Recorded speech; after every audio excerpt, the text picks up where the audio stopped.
নমস্কার বন্ধুরা, পূর্ণিমা কিচেনে আপনাদের সবাইকে স্বাগত। আজকে আমি চলে আসছি আমার কিচেনে একদম নতুন একটা রেসিপি নিয়ে। নোনা ইলিশ ভর্তা কিভাবে করি প্রথম থেকে শেষ পর্যন্ত দেখতে থাকুন, সঙ্গে থাকুন। ভালো লাগলে লাইক কমেন্ট করতে একদম ভুলবেন না।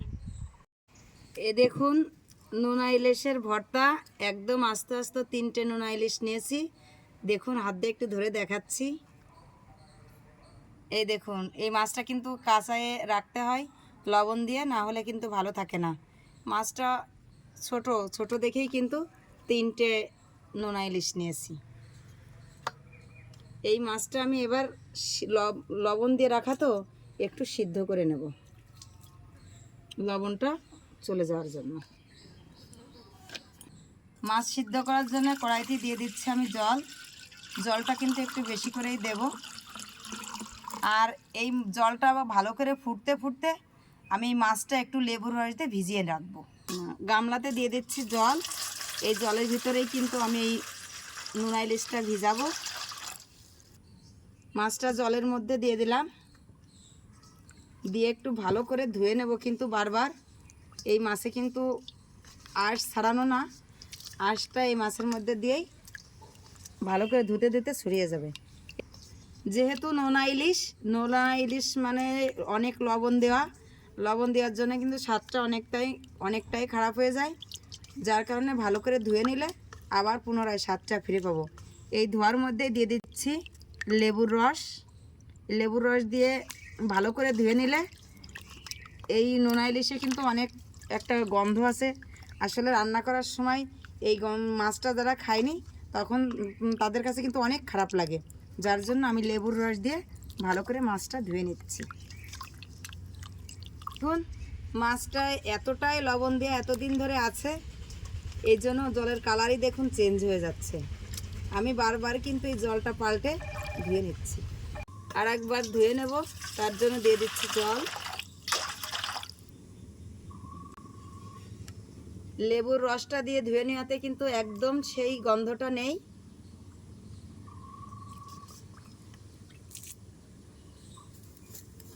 সাদা জলে খানিকটা ভিজিয়ে রাখছি মাছটা।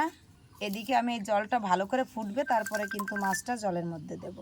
ইলিশের জলটা উনুনে দিয়ে আমি চলে আসছি। মাছটাও ভিজিয়ে রেখেছি, লবণটা একটু বের হোক, কারণ নোনা ইলিশ একটু ভিজিয়ে রেখেই ভালো করে ধুতে হয় লবণটা বের হওয়ার জন্য। তো আমি চলে আসলাম গন্ধরাজ লেবুর তলায়। লেবুর পাতা তুলে নেব। এই পাতাটা দিয়ে সুন্দর করে মাছটা আমি সিদ্ধ করে নেব। এই লেবুর কিন্তু অনেক সেন্ট।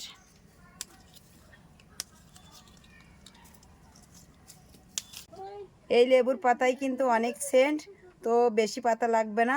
আমি এই কটাই নিয়ে নিলাম। এই পাতাটা দিয়েই মাছটা সিদ্ধ করে নেব। পাতাটা দিয়ে দিচ্ছি। এটা কিন্তু অবশ্যই নোনা ইলিশের জন্য একটা ভালো টিপস। লেবুর রস দিয়ে মাছটা ভিজিয়ে রাখলে একটুও কিন্তু নোনা ইলিশের কোনো গন্ধ হবে না। খুব সুন্দর, আগে যেমন ইলিশ মাছের সেন্ট সেই সেন্টটাই ফিরে পাবেন। এ দেখুন আমার মাছটা কি সুন্দর করে আমি রেডি করে কেটে সুন্দর করে নিয়েছি।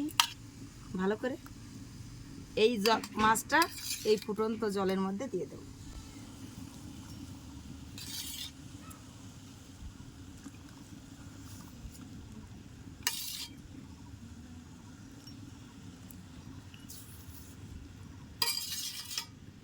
নোনা ইলিশটা কি সুন্দর করে ফুটিয়ে নিচ্ছি।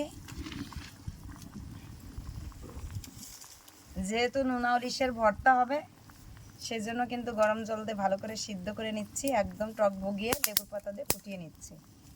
এই টিপসটা ভালো করে বা এই রেসিপিটা ভালো করে রান্না দেখবেন, দেখলে কিন্তু রান্না করতে কিন্তু নোনা ইলিশের যে একটা সেন্ট আছে সেটা একদমই থাকবে না।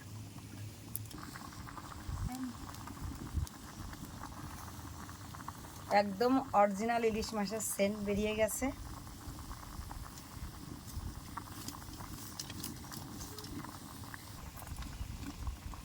মাছটা আমার সিদ্ধ হয়ে গেছে, এবার মাছটা আমি তুলে নেব। এই দেখুন মাছটা আমার একদমই নরম হয়ে গেছে, এবার আমি তুলে নিচ্ছি। নোনা ইলিশটা ভর্তা করতে যে যে মশলা লাগবে সেটা একবার দেখিয়ে দেব। কালো জিরে, পেঁয়াজ, শুকনো লঙ্কা, কাঁচা লঙ্কা, জিরে, আদা, হলুদ। লবণটা এখানে নিইনি, কারণ মাছে প্রচুর পরিমাণে লবণ আছে, এই জন্য আর বাড়তি লবণ দেওয়া লাগবে না। আমি এই মাছটা ভর্তা করব সরষের তেল দিয়ে। সরষের তেল দিয়ে ভর্তা করলেই কিন্তু বেশি টেস্ট হয়। তেলের উপরে মাছটা আমি দিয়ে দিচ্ছি।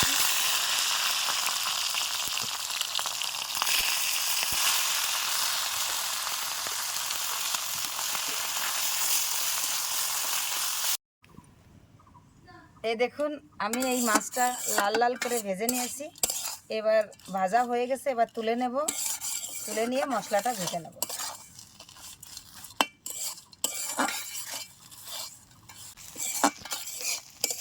একদম মশমশা করে লাল করে ভেজে নিচ্ছি, যাতে পাটায় বাটতে কষ্ট না হয়।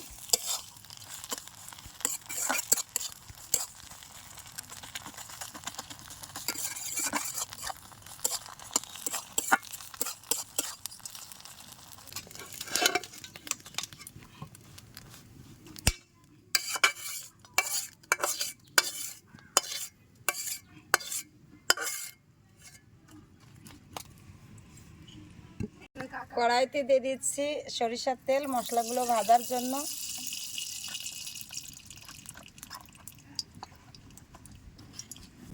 গোটা জিরে, কালো জিরে, পেঁয়াজ, আদা বাটা, শুকনো লঙ্কা, কাঁচা লঙ্কা।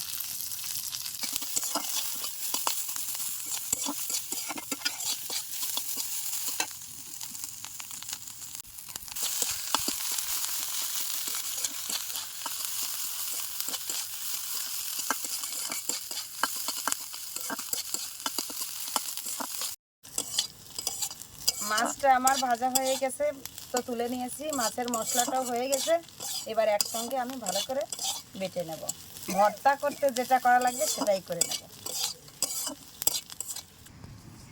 আমি মাছের মধ্যে একবারে দিয়ে দিচ্ছি।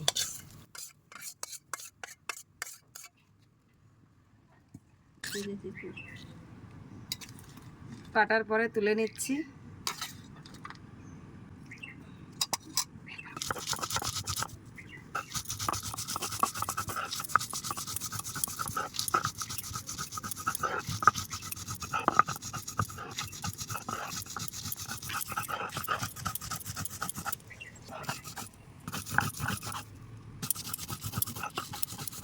এ দেখুন, আমি পাটাতেই সুন্দর করে বেটে নিচ্ছি। মাছের কাঁটাগুলো সুন্দর মিহি হয়ে গেছে।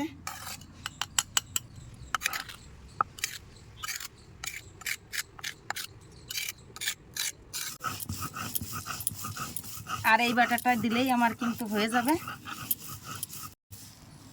এ দেখুন, আমার নোনা ইলিশের ভর্তাটা হয়ে গেছে। এবার আমি বাটিতে তুলে নেব। এই দেখুন, আমি বাটিতে তুলে নিচ্ছি। এর ভিতরে একটুখানি সরষের তেল দিয়ে ভালো করে মাখিয়ে নেব। একটুখানি কাঁচা সরিষার তেল দিয়ে সুন্দর করে ভর্তাটা মাখিয়ে নেব। সুন্দর করে আবার ভালো করে মাখিয়ে নেব। দেখুন, মনে হচ্ছে কুলের আচার গুঁড়ো করে আচারটা মাখালে যেরকম হয়, আজকে আমার নোনা ইলিশের ভর্তাটা ঠিক তেমনই দেখাচ্ছে।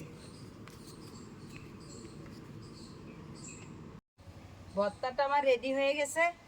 আমার সোনাও চলে আসছে খাওয়ার জন্য। খেয়ে দেখো কেমন হয়েছে। এটা কি ভর্তা মনে হচ্ছে তো, পুরো সেই বড়ের আচার। এটা হচ্ছে নোনা ইলিশ ভর্তা। খেয়ে দেখো কেমন হয়েছে। নোনা ইলিশ জীবনেও খাইনি, এই প্রথম। আর পূর্ণিমা কিচেনেও তো মনে হয় এই প্রথমই প্রথমই আজকে রান্না হয়েছে আমার কিচেনে। আমাদের এদিকে কিন্তু নোনা ইলিশটা পাওয়া যায় না। এই ইলিশটা পাওয়া যায় বরিশালের ওইদিকে, বরিশাল, বরগুনা, ভোলা, ওই দিকের মানুষ কিন্তু খুবই খায়। আমাদের এদিকে পাওয়া যায় না দেখে আমাদের এদিকে খায়ও না বেশি। তো আমি গেছিলাম ঢাকায়, নিয়ে আসছি পূর্ণিমা কিচেনে রান্না করার জন্য। খেয়ে দেখি কেমন হয়েছে নোনা ইলিশ।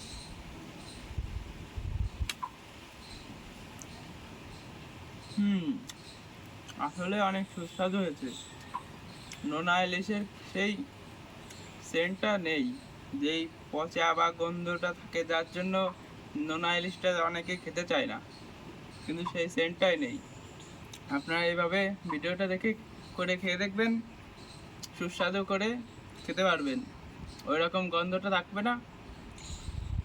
এবং আমাদের চ্যানেলের পাশে থাকবেন, লাইক কমেন্ট সাবস্ক্রাইব করতে একদম ভুলবেন না।